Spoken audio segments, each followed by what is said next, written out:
고졸 검정고시 한국사 14. 네, 조선의 사회로 가겠습니다. 먼저 향약, 중요한 개념입니다. 별표를 치세요. 향촌의 자치규약이라는 의미인데요. 향촌에서 살아가는 사람들이 지켜야 하는, 상부상조하면서 살아가야 하는 그런 약속들에 대해서 모아놓은 거예요. 이 향약은 향촌의 사회 질서를 유지하고 자연스럽게 치안을 담당하는 역할을 했죠. 그리고 백성들한테 성리학적 윤리를 확산시키는 역할을 했습니다. 고려의 향도랑은 다른 거다라는 걸 꼭 알아두세요. 향자만 똑같이 다른 거예요. 조선의 신분 4개 있습니다. 양반과 중인, 상민, 천민입니다.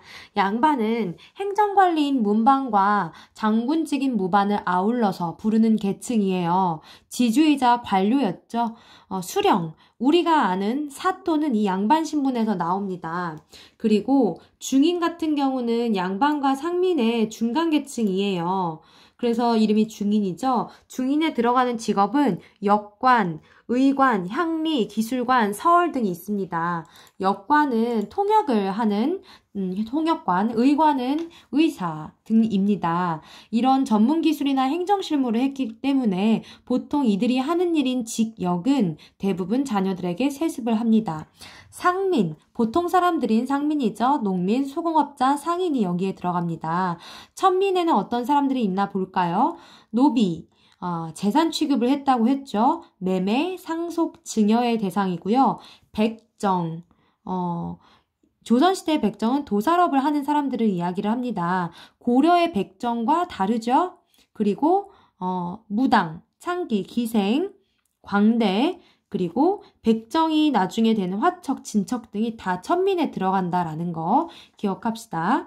자, 3번 여성지위 별표. 선생님이 고려시대 할 때 중요하다고 이야기했어요. 고려는 가정 내에서 여성지위가 높은 편이었지만 조선 후기로 가면 성리학의 영향 때문에 고려에 비해 많이 낮아지게 됩니다. 조선 후기부터 가부장적, 그러니까 남성 위주의 가족제도가 확산이 되죠.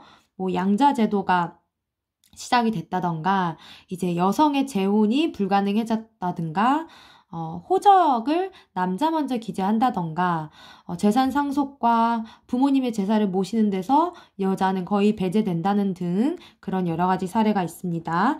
4번 조선시대 신분제가 크게 변동이 됩니다. 흔들려요. 양반층도 권력을 가진 양반층과 이제 몰락한 양반으로 갈라지게 되고요.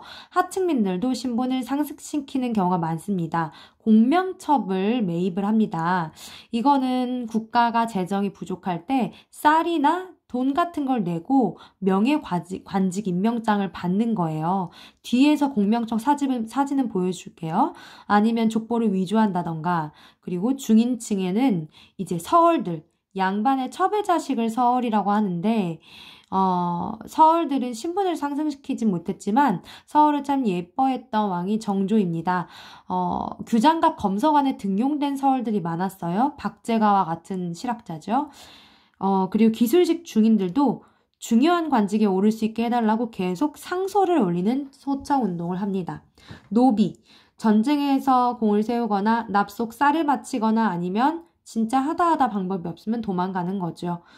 영조 때 노비 수가 너무 많아지니까 노비의 신분은 그 어머니를 따르게 하는 노비 종모법이 시행이 됩니다. 그러니까 어머니가 양인이고 아버지가 노비일 경우에 그 자식은 양인이 되는 거죠. 순조 때 공노비, 관청에 소속된 노비들이 완전히 해방이 됩니다.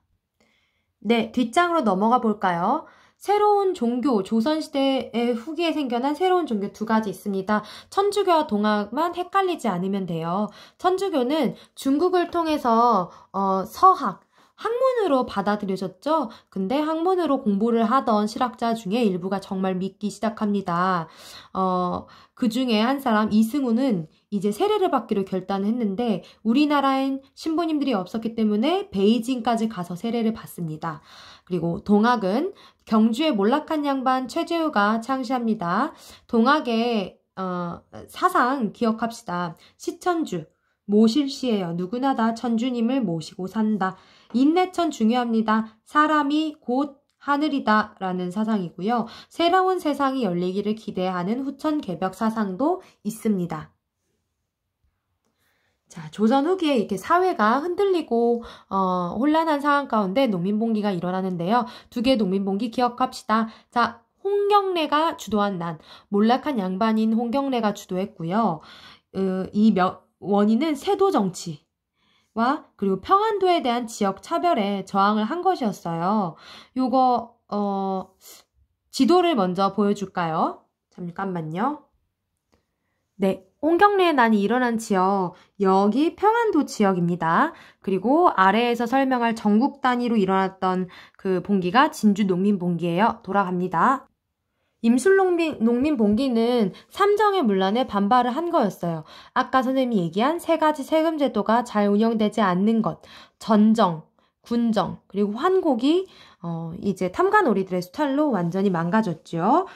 그래서 이 임술농민봉기가 워낙 규모가 컸기 때문에 이걸 진압하기 위해서 정부는 암행어사를 보내기도 했고, 이거 오타 났어요. 삼정 이정청이에요. 삼정의 문란을 해결하는 관청도 만들 정도였지만 근본적인 해결은 되지 않습니다. 공명첩 이거예요.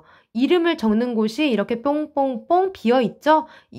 빌공, 이름명, 이름 쓴 란이 비어있는 관직 임명장입니다. 이걸 막 남발을 했던 거죠. 자, 그리고 문화로 내려가서 조선 전기의 문화 몇 가지 먼저 살짝 볼게요. 조선 전기의 과학이라든지 이런 대부분의 발명품 이런 거는 다 세종 때입니다. 뭐 측우기도 알 거고요. 뭐 혼천의 간이 여러 가지 다 세종 때인데 여러분들이 이거 혹시 모를까봐 별표 치라고 했어요. 칠정사는요, 책입니다. 천체의 운행을 계산해서 달력을 만들 수 있는 책이에요. 그래서 중국과 아라비아의 역법을 참고를 했고 최초로 중국 기준이 아닌 서울을 기준으로 우리 고유한 역법이 시작이 됐습니다. 요거 영화 첫문 보면 잘 나와요. 그리고 우리 풍토에 맞는 책인 농사직설, 그리고 그림으로는 안견의 몽유도원도, 강희안의 고사관수도가 있습니다. 요것도 잘 기억해 놓읍시다. 이게 몽유도원도고요. 이게 고사관수도입니다. 그리고 동문선이라는 시가집도 있었고요. 조선 초기 때 분청사기가 나오는데 도자기는 여기서 먼저 얘기를 할게요. 조선 초에는 소박한 느낌의 분청사기, 조선 중기에는 깨끗한 선비 취향의 백자, 그리고 후기에는 흰 바탕에 푸른 색깔로 그림을 그린 청아백자가 유행합니다. 네. 조선 태조 때 뭐 천상열차 분야지도 각서 이런 것도 있고요. 추극이, 앙부일구, 자경루 다 조선 전기의 문화입니다. 자, 그리고 여기 왼쪽에 있는 게 분청사기 이고요. 그 다음에 이게 조선 백자입니다.